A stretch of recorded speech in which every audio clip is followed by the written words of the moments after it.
Welcome back. Foreign Minister Sameh Shoukry stressed the importance of enough and sustainable financial support to COVAX program to accelerate the rates of COVID-19 vaccination in developing countries.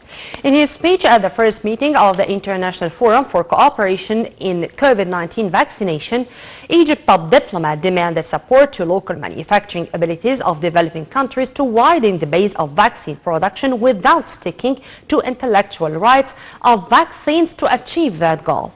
He also underscored the necessity of mobilizing more resources to back the national health systems in Africa and vaccination manufacturing countries to boost support for African Vaccine Acquisition Task Team.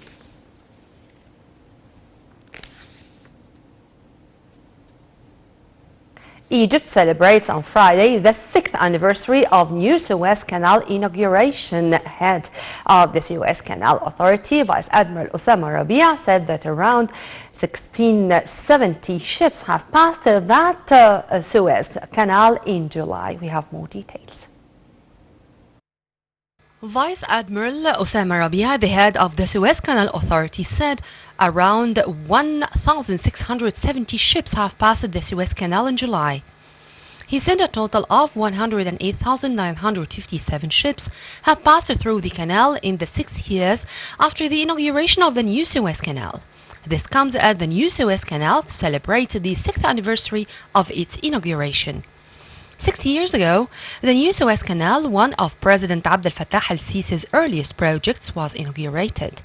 This new canal is simply a waterway that is parallel to the famous Suez Canal, with the aim of facilitating traffic in both directions and minimizing the waiting time for transiting ships. The main goal of the Suez Canal, both the original and the new one, is to link the Red Sea in eastern Egypt through Suez City on the Gulf of Suez with the Mediterranean Sea in the northern part of the country. The 35-kilometer new Suez Canal was drilled in a record time, as it took only less than a year to be announced accomplished. Both canals reportedly house 12% of international trade. According to the Suez Canal Authority, the new Suez Canal can accommodate commercial vessels with up to 66 feet vessel draft, as the new waterway is 24 meter deep and 317 meter wide at water level. The project aimed at reducing the waiting time for ships from between 8 to 11 hours to only 3 and reducing transit time to 11 hours down from 18. It also sought to receive more ships and bring more hard currency to the national income. The authority hopes that the number of ships crossing the canal daily will increase from around 50 currently to 97 by the year 2023. A bright future awaits Sinai after 5 tunnels below Suez Canal have been built to connect mainland Egypt to Sinai and the Suez Canal Economic Zone. A network of tunnels and bridges will make the movement of people and goods easier than ever, attracting more investors to the promising area.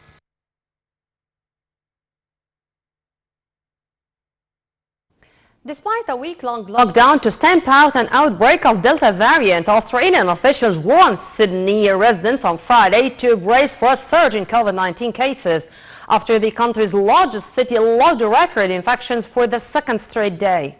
Sydney reported a record 279 locally acquired cases of COVID-19 over the past 24 hours, up from the previous high of 259 the day before.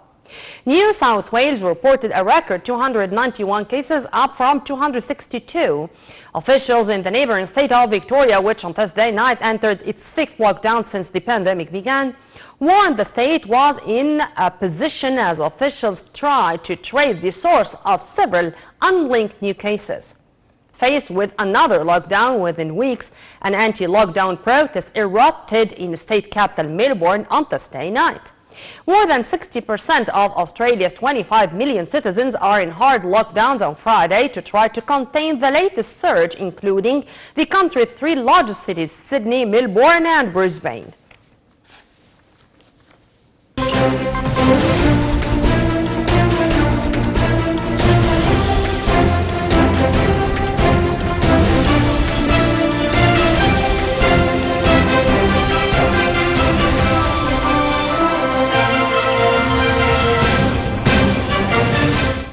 Minister of International Cooperation, Dr. Rania Al-Mashat, stressed that the COVID-19 pandemic has crystallized the importance of digitalization as the driving force behind infrastructure development across a wide array of sectors, such as education, transportation, and industry. Al-Mashat added that digitization is no longer just an option and that immense investments in digital infrastructure have become critical to facilitate the transition of countries towards digital economy. Al-Mashat's remarks were made during virtual participation of the Minister of International Cooperation in the 2021 African Caucus meeting of the governors of the World Bank Group and the International Monetary Fund hosted by Burundi under the title of Digitalization for Inclusive Recovery and Sustainable Growth, with the participation of many state ministers and governors of African countries at the IMF and WBG.